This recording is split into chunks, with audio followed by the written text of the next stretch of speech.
Erick M podcast. Hope you guys enjoyed the last installment of The Divorce Man. We're going chapter by chapter with the conversation. And I feel like that last episode was a very impactful and a great episode. But this one, this is chapter 10, The Power of a Narrative. Now, me being a podcaster and a person that is actually going to school to get a certification for journalism at this moment, the power of a narrative is interesting, man, because it can sway public perception. It can program people to think a certain way. It's just interesting, and I'm excited to hear Erick's perspective on the power of a narrative in a divorce. How are you doing today, Erick? I am doing well, excited about this topic, and ready to learn as well as to teach as well. So I'm excited.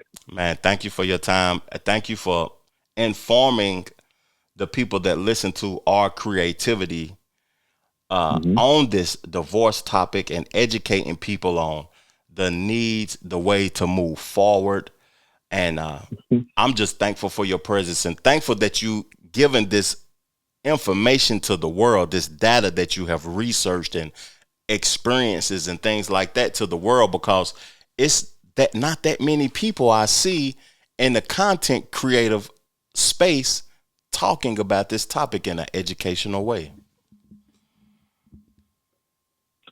Yeah, that's what motivates me. It's not out of bias or, I don't want to go down the road of some other content creators that are out there that are really fueling a lot of other conversations because they put their personal opinion. And your personal opinions are valid. However, as you have seen, I'm bringing research as well. So if you want to go after the alleged narrative that I'm portraying, you really got to go after people who are doing research. And as a researcher, you have to put in hours before you're able to make certain claims. Yeah. So you can know that your research is solidified, is valid, is important, it's necessary, because, the power of a narrative. I want you to help me understand just why you titled the chapter that, because, I see a lot of people who try to create narratives and in a negative way, or some do it in a positive way though, but the negative ones are highlighted the most. Let me just be honest. The negativity be highlighted more and promoted more, but in a divorce, the power of a narrative. Educate me, please. So we have to take a quick trip back to one of the very first or second episodes that you and I worked together, where we talked about what fuels this. And we're in a part of the book now where typically the man is now in the middle of divorce proceedings, meaning lawyers have been established, meaning in some cases there's some attempt to get to some type of resolution, how we're going to resolve the distribution of property, how we're going to do custodial rights. Like we're at a part in the book now where we're getting past the preliminary and we're getting into the actual nuts and bolts of the litigation. Yes. And in that process, you will see that narrative will resurface. There's going to be a narrative for and against the man. The man's narrative has already been put in stone. He has already had a story about him. It has been thought about. It goes back to chapter 5, which is one of my favorite ones, the playbook. The narrative comes out of that playbook. Wow. What happens to many men is that they fail to realize that you're not competing necessarily against your ex. You're not necessarily competing about the equal treatment within the court system, what you're competing against is the narrative that's already been written. It's already been said. Now you got to deal with it. You know, I'm assuming this. I'm thinking though, can a person create a narrative about you without the actions that from you? Like, your actions is what create the narrative, or even if they don't have your actions or access to your actions or no, they still can try to create a narrative about you.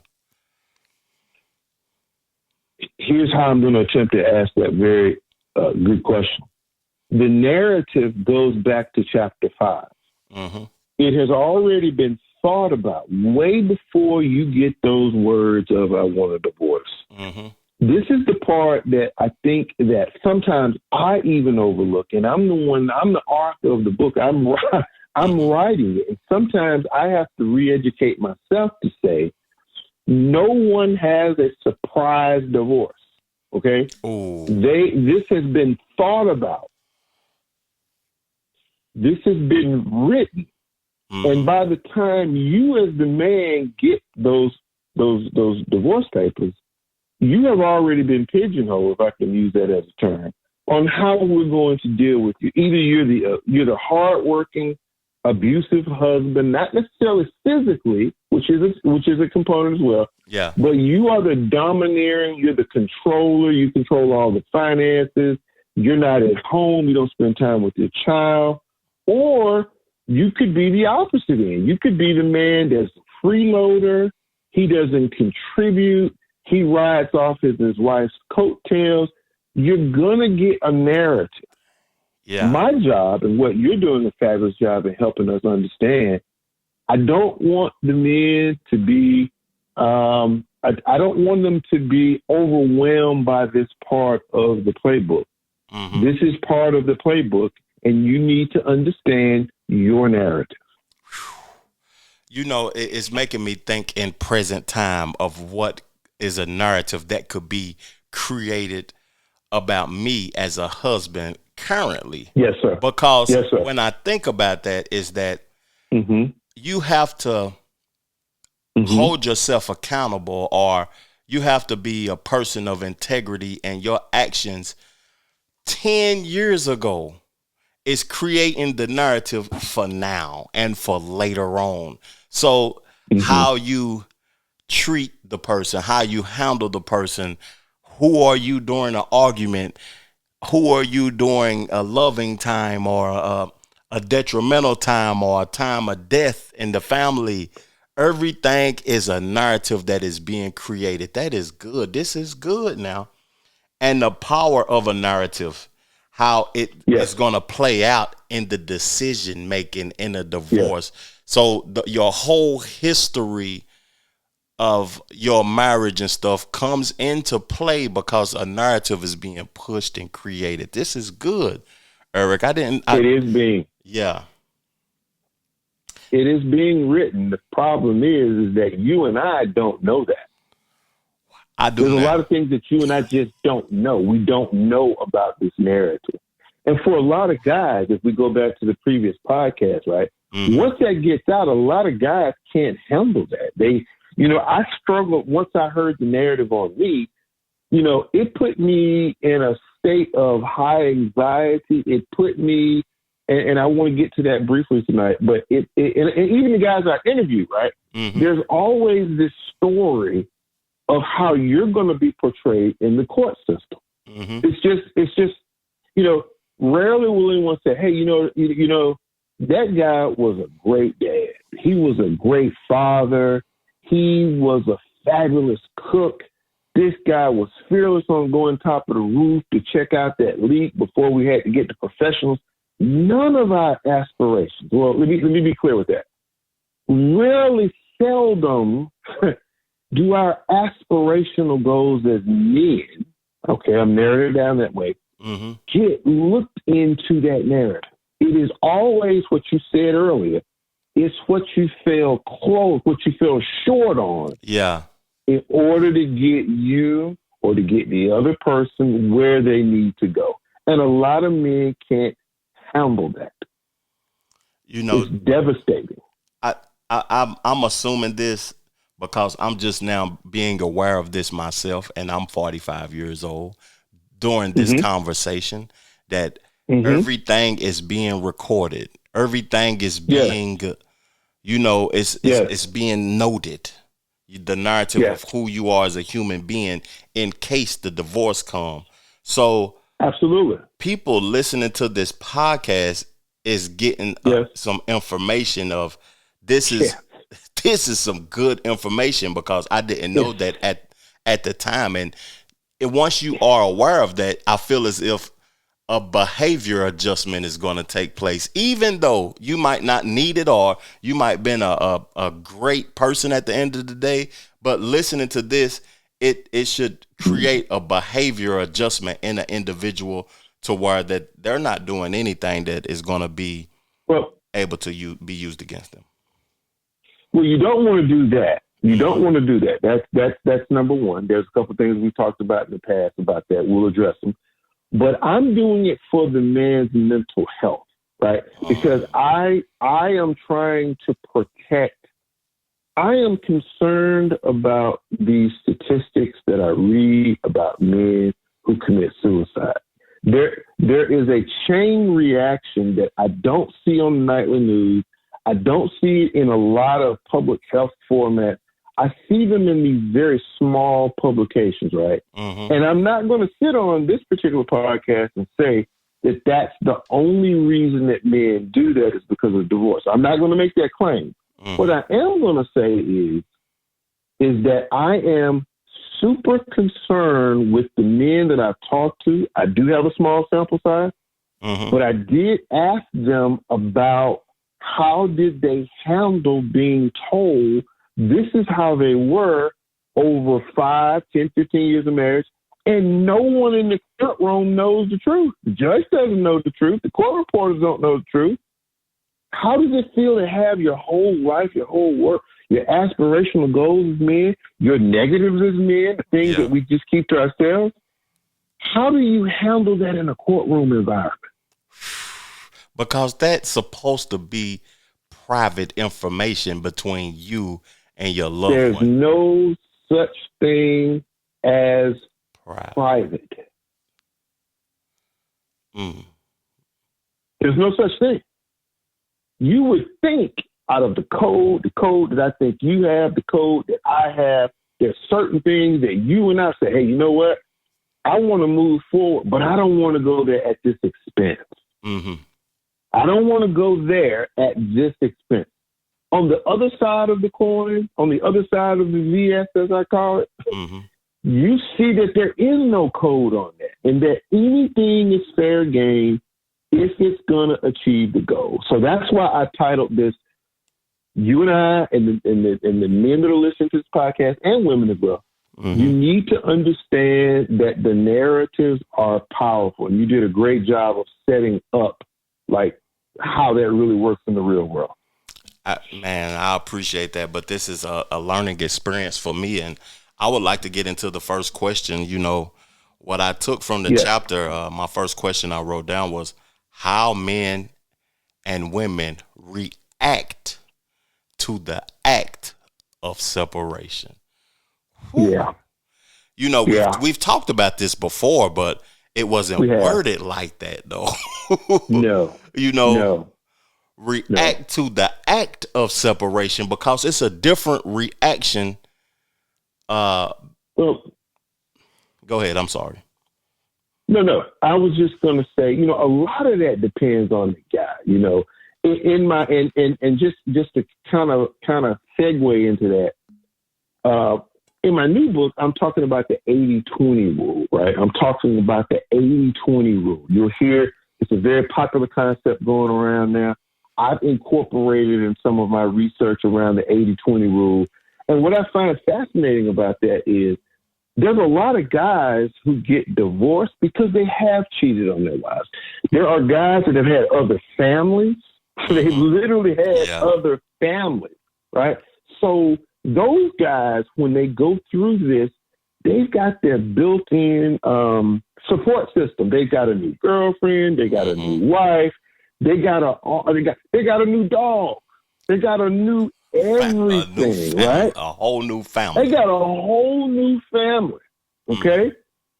But the other 80% of guys, again, I'm giving the listeners a little preview of where we're headed. Okay. They don't have those things.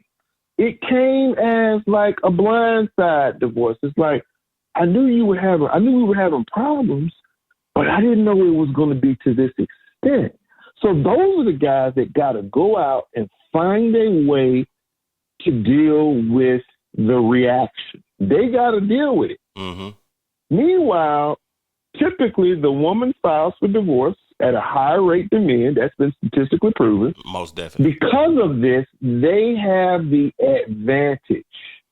They know when they're going to do it. They have made the necessary mental adjustments. They are already outwitting the man, and the man doesn't even know it. This is how men and women react differently. Mm-hmm. And them being prepared, because that's a way of preparation to me. Yes. They are prepared. Yes. And like you were saying, yes. some men are prepared, but the man wasn't doing right at the end of the day anyway. No, he was not. He was not. And we're going to be fair. We're going to be fair to the women who are listening to this. There are men out there who they've got other families on the side.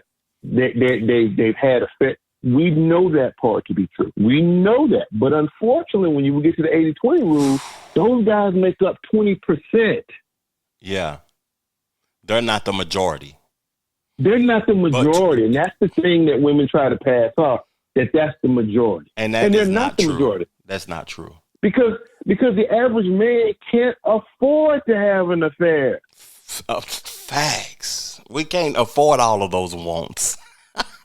You can't afford it. Yes, I agree with that. But what's crazy, though, is that it seems as if listening to this and my thought process, the 20% of men has an easier route out of the divorce. But the 80% of the men that's doing the right thing, that is fighting for their relationship, investing in their woman and their well-being and everything, they're the one that's dealing with the traumatized situation by the court and the systematic situation that's going on in divorce. It seems like the 80% of the men is the ones that's having the fight. The ones that's doing very much right. So. Oh, man, that's crazy. Very much so. Those are the guys that struggle, and those are the guys that I want my target audience for them, because they don't stand a fighting chance in any courtroom in America unless you do your research and you get you a lawyer that understands this and is able to articulate it. Yeah. Everybody that's watching this podcast, go purchase the book. This is an empowering book of knowledge that you need if you plan on getting married and committing to someone for life. It's setting you up for success in a marriage. Also, if you even though this is the divorced man, this can make you make you have a successful marriage. Also, this information. I would agree. I'm sorry for cutting you off. You was about to go somewhere, Eric, but I got passionate at the moment. It's going to come back to me. Let's go to the next question. It'll come back to me. I promise. Okay. So, the media's part in this. And, I'm trying to set myself up as a form of media also and get myself into more media situations. And, in the book, it was talking about the relationship from a lens of two ideas. And female victimization and male aggression, and it being socially irresponsible, because both of those things are promoted at a high rate. Females being victims and men being aggressive. But statistically, it is interesting. I don't think that most females even want to be victims or are victims. And men can be aggressive, but that is not mostly likely. Like some guys are emotionally stable enough to not react with aggression. It's just an interesting conversation that the media highlights. But tell me why that was written in the book, though. The conversation on a relationship from a two-lens idea. I noticed that in most media, particularly in the American marketing media, all you have to do, don't take my word for this, but simply watch the number of commercials, how males are personified, how females are personified. Look at who's driving cars now. Look at who's making the decisions for home. Look at this shift around getting women to be in key critical positions of leadership in making home decisions. And then the men are now making very minor buffoonery, if I can use that word, type decisions. And all you have to do is look at the media. Yeah. Then on the print media, on the online, on the internet, I'm starting to see more and more articles that suggest women have a harder time accepting male behavior than males having a harder time accepting female behavior.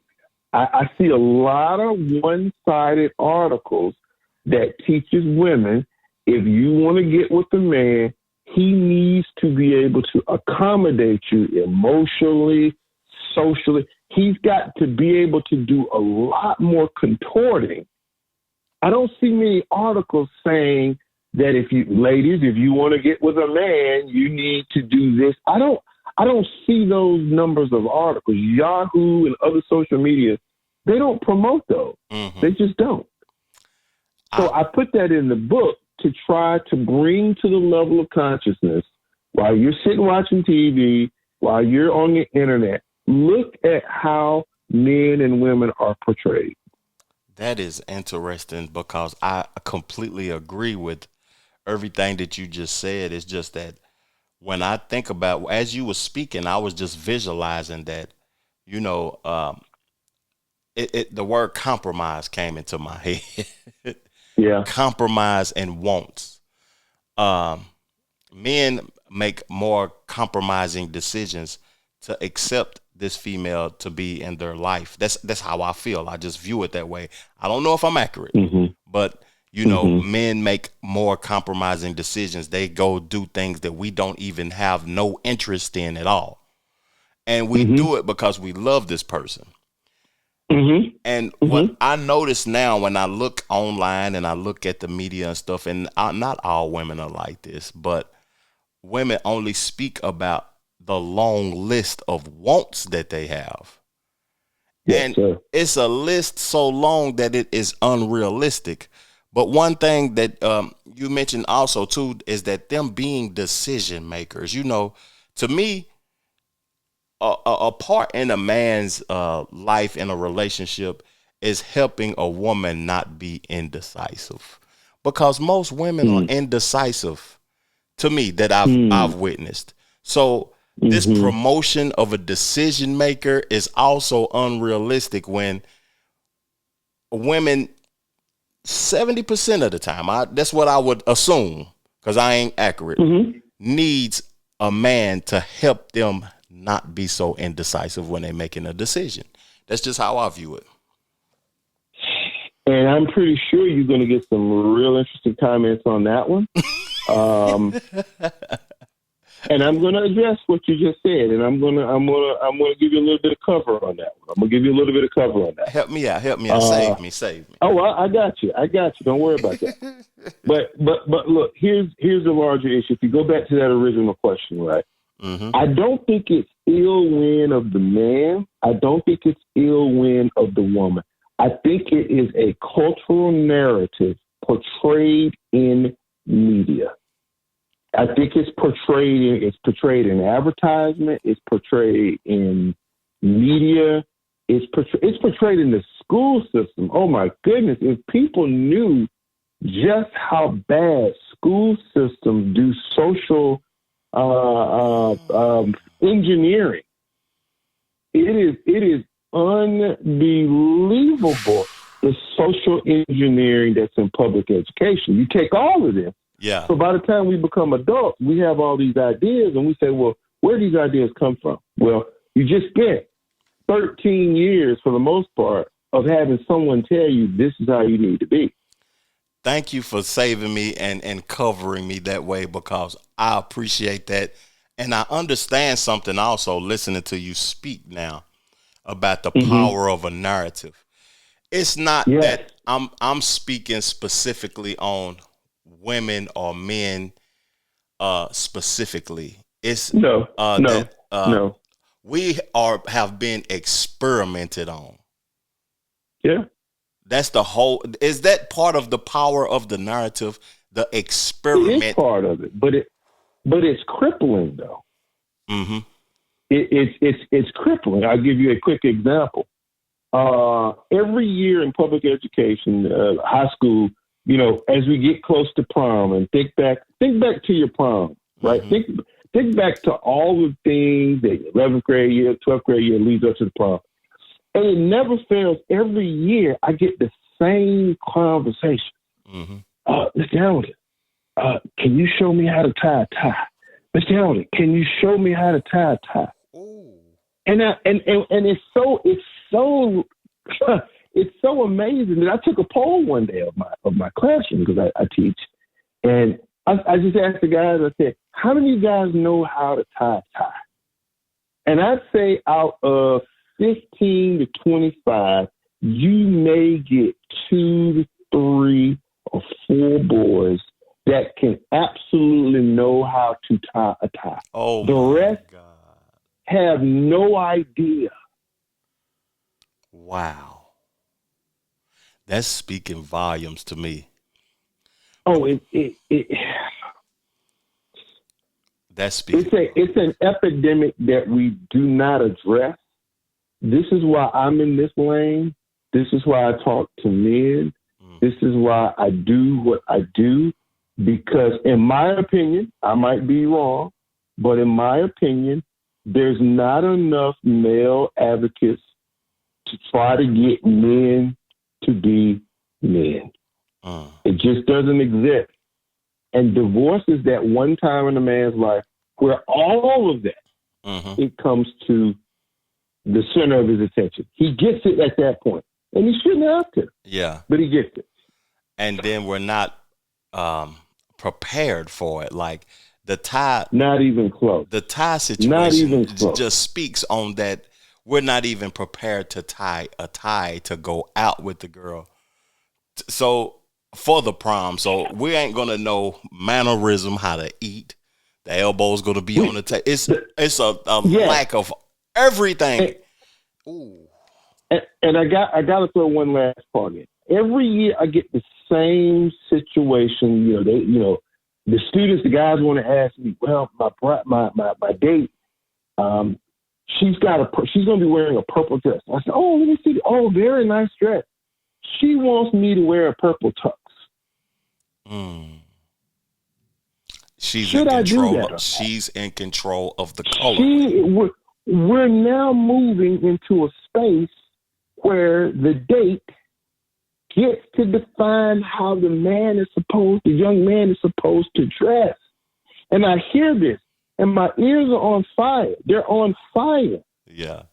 And I tell them, no, guys, men, we don't have the same kind of options that women can. Women can wear any color they want to. They can wear any color they want to. If you're going to a formal event, where there's an expectation for men to wear a formal thing, like a tuxedo, that's a formal apparel. Black, white, you only blue, have white. two choices. You have black or what is called Casino Royale, which is white and black. Mm-hmm. But you would be shocked to hear the dialogue or conversation, which is symptomatic of what we talked about. The media is telling the men, if you want to be a nice guy, you want to be sympathetic, just be sympathetic to your woman, and you'll be fine. We talked about this on an episode before, like how the structure of marriage in America shows like the power of the country is something like that. I don't want to speak out of just I know I'm what you're guessing, referring but to, yeah. like us being more divorces and more of a family structure dissipating and destructed, it's like it shows that the country is not as strong as it once was. It's not as unified as it once was. And not at all. Us talking about narratives and media and programming and experimentation, I don't understand why the country is doing this and what are they getting out of it that's beneficial to keep the family structure being destroyed, to be promoting victimhood, to be. It's just interesting to me that they would allow this to continue to go on and on and on and fund the idea also. Yes, sir. Yeah. Yes, sir. So my next thing that I read in the book that really caught my attention too is that, the promotion of male interference and male dominance by the media. And what I thought about, like, they're promoting interference and dominance of men, but what are they gaining from, like, I don't know if you have the answer to this, but I just want to know, what are they gaining from promoting this destruction? Well, there's a lot of benefits for the demise of the man as well as the family. You have to think about the American. There's another word for it. I've lost that. I think it's the prison system. I was recently in a very small town in Georgia, very, very small town. And I couldn't but notice, because I haven't been in a rural part in a very long time, and I noticed there was a group of guys that got out. They were part of the, and I'm going to take you back now. I'm going to take you back with an old school term now. Okay. They were part of the chain gang. These are men who have committed crimes, who are in prison, but can behave well enough to provide free, and I want to make sure we hear that word correctly, free labor. Because these guys were going around cleaning up the courthouse, cutting the grass, putting down the new pine straw, cleaning up the sign. It's free labor. And the men are the ones actually doing some of these jobs. They're doing a good percentage of it. So when you tear down the family, my goodness, you got a boatload of opportunities. Boatload of opportunities. The prison system provides that. It's just a boatload of things and opportunities that as men, as boys, as young men, we are clueless on. We're just not aware of it until someone gets you to start saying, oh my goodness, I could put myself in jeopardy by losing it with this woman that's doing things that's aggravating me. And if I can't keep my emotional center, guess who benefits? We done went down a rabbit hole now. We've went down a rabbit hole of. Yeah, we did. Because to me, I think about the 13th Amendment. Yes, sir. I think about, people cleaning up. I just seen it today in Charlotte. They had the prisoners cleaning up the highway. Yes, sir. Free labor. Yes, sir. Free labor. And one thing I never wanted to contribute to was the 13th Amendment, committing a crime where I'm capable of being a slave again. Yes, sir. Ooh, that's crazy that they're promoting this because they need these corporations to have people to work for low wages so they can continue to thrive. This is crazy. Yes, it is. But it fits a model across the board, though. And I think relationships and divorce and all those things fit that. That's why in this book, you'll hear me constantly make reference to the American family. In my second book, I talk about them because, again, when you look around the world, the rest of the world does not operate like the United States. It just doesn't operate the same way. Yeah, that So is true. we as men, we have to be knowledgeable of the game that we're in. And most of us, including myself, I put myself out there first. Mm-hmm. Most of us, including myself, we have no idea unless we learn. That's the power of this book. Yeah. And the book is powerful in that aspect and in this present time, and your new book is kind of like a current updated version, but talking specifically about work and learning is good. But I feel like this right here, knowledge that your information that you're giving people by this conversation and by your books that you're writing, I feel like this is going to be ever evolving. Yes. Because new laws is going to be created. New programming is going to be done. The media is going to promote new ways and new things that could break up the family structure and put men back to work and empower women. And it's just all over the place. It's ever evolving. It's called social engineering. That's what it's called. Mm-hmm. And I'm willing to take the heat from anyone that wants to disagree with that, which I can understand. Mm-hmm. I can completely understand you just trying to give excuses for this. And no, I'm not. I'm saying that we are now stewards in this situation where we are looking at people behaving in different ways. And I get it every day, because I'm shocked at the number of adolescent males that is close to being draftable, close to being draftable, have no concept on how to tie a tie. My father taught me how to tie 3 types of ties. Mm-hmm. Because that was the generation. Now we don't have that because we don't have dad at home anymore. It's a huge problem. I've been doing, and I don't want to get off topic, but I've been doing a lot of content around the civil rights or around the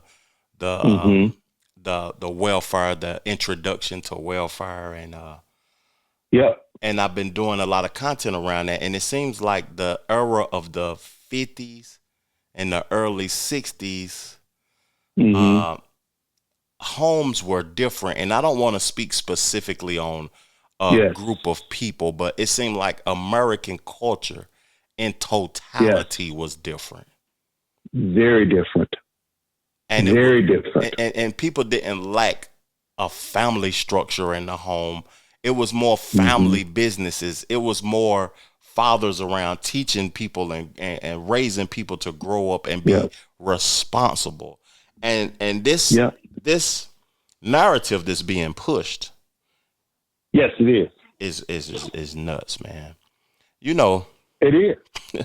I want to read the 5 narratives women who recently been divorced talk about at the end of the show. I want to just read this part for the listeners so they can get a part of the book. And I'm not going to read all 5 of them. I'm going to read 3. So they can go purchase the book. And I want to ask one more question, and you can go ahead, Eric. What was you about to say? I'm sorry. No, you go ahead. No, because I'm waiting on the other. When we get to the 5, go ahead and start. Do your thing. Go ahead. Okay. So I was going to ask this one question, and then I was going to read that. But the question that I wanted to ask, I wanted to lighten it up a little tad bit, was the growing trend of divorce parties. Oh boy! Why is it something to celebrate, though?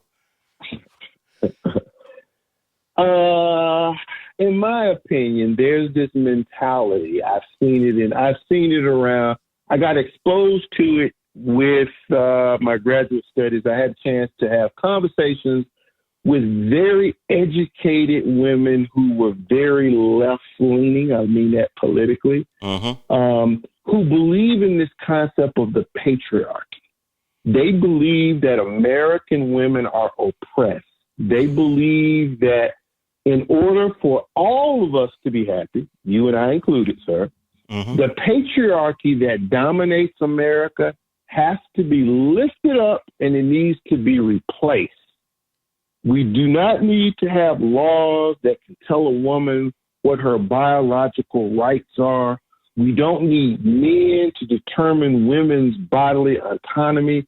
We need to get rid of the patriarchy that exists in America, start all over again, have an inclusive power making, so therefore happiness can come to your doorstep and to mine.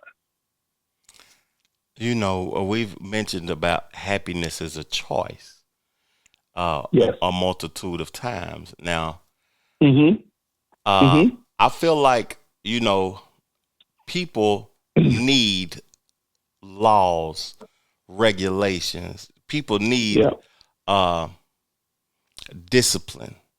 A lot of folks don't want to abide by the discipline and not wanting to single out females only, but that's what we're talking about. Yeah. And they may feel like it's not beneficial having those disciplines and those actions and those laws and stuff, though. But when they start running amok and they have too much power, they will see that what they're doing is actually detrimental to society in a whole, not just themselves, but to society as a whole. That's what I heard, and that's what I perceived from that. But it's crazy about these divorce parties, though, man.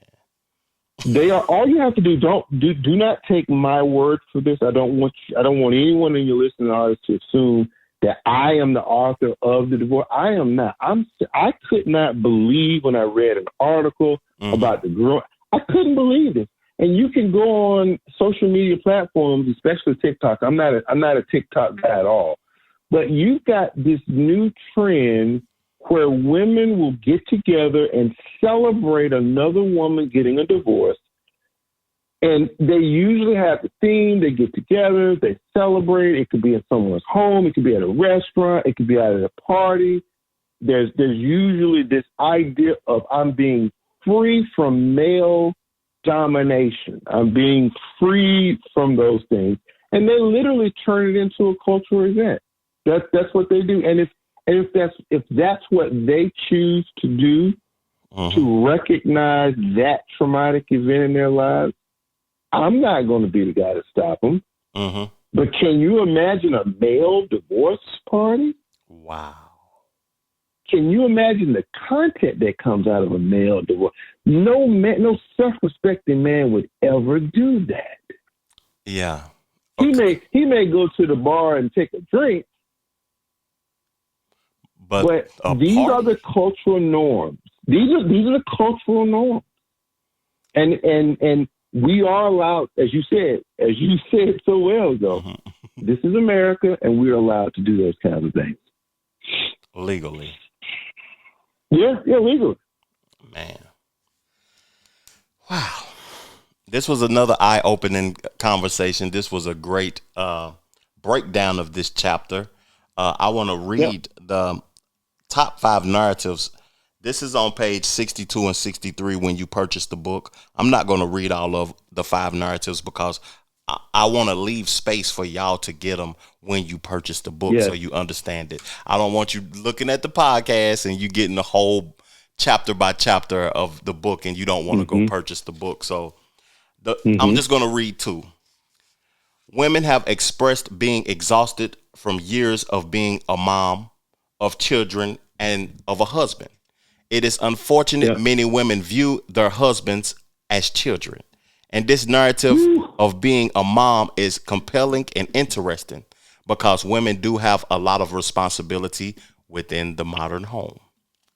Number 2, women have expressed being the primary person responsible for domestic duties such as cooking, cleaning, coaching, and being a full-time employee of the home over the years.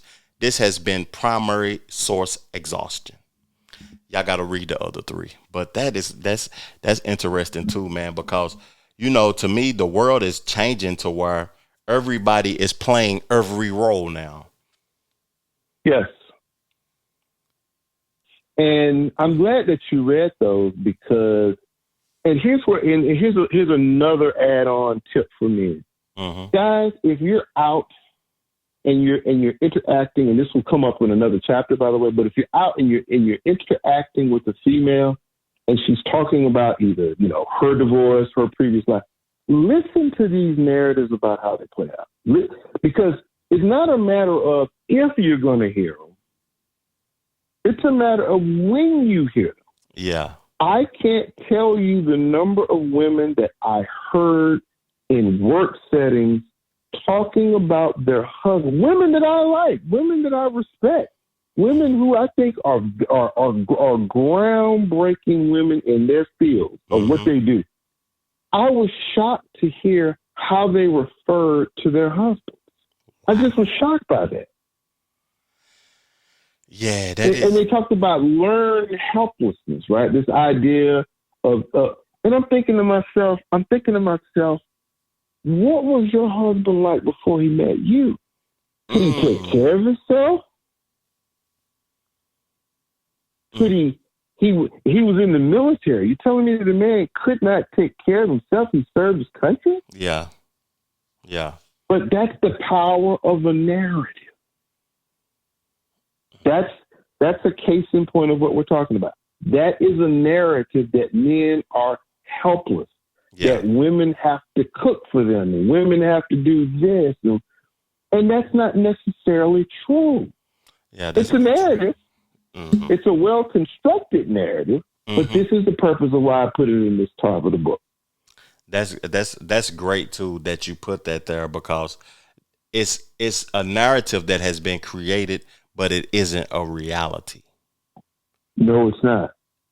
And the promotion of it can make people believe that it's a reality, and it can make a woman feel like that she has those duties to do because she's been programmed to think that she has those duties to do, when she really, it's all about the interest of you two as a couple. The world doesn't have nothing to do with your relationship and what's going on in your home. If the man like to cook, let him cook. If she like to wash cars, let her be the one to go wash the cars. Let her go sit on that riding lawnmower and let her cut the grass. Yeah, if it works in your household, don't let the world determine. Yes, sir. And program and influence and experiment on your thoughts. That's how I feel about that, man. And I appreciate this chapter, and I've learned so much from this chapter. And what would you have to say in closing about this chapter, Erick? Because I don't want to waste any of your time. I appreciate it. And again, I think the questions were hard hitting. I think they were fair and balanced, as they say in journalism. Again, my number one purpose for writing this is I believe that when men go through this type of trauma, the healing process takes a very long time. There's the post-traumatic, and then there's that traumatic stuff that we struggle with every day. I stand beside my book. I stand beside the 64 men it's a small sample size, but I stand beside their comments and their commentary. I hope that women will take the opportunity to listen. There's a popular figure that has made millions and millions of dollars off of telling people they need to speak their truth. You got to speak your truth. Well, I'm saying that men, you need to speak your truth. Even if you don't get listened to, speak it. Yes. Speak your truth. Talk about your experiences, and let's have a dialogue about this particular topic. So I appreciate your time. Thank you. This was a great conversation, and you gave me something to start the next episode off with, also with something that you said at the end. Thank you for your time, Erick. I appreciate you. Yes, sir. Thank you as well. Yeah.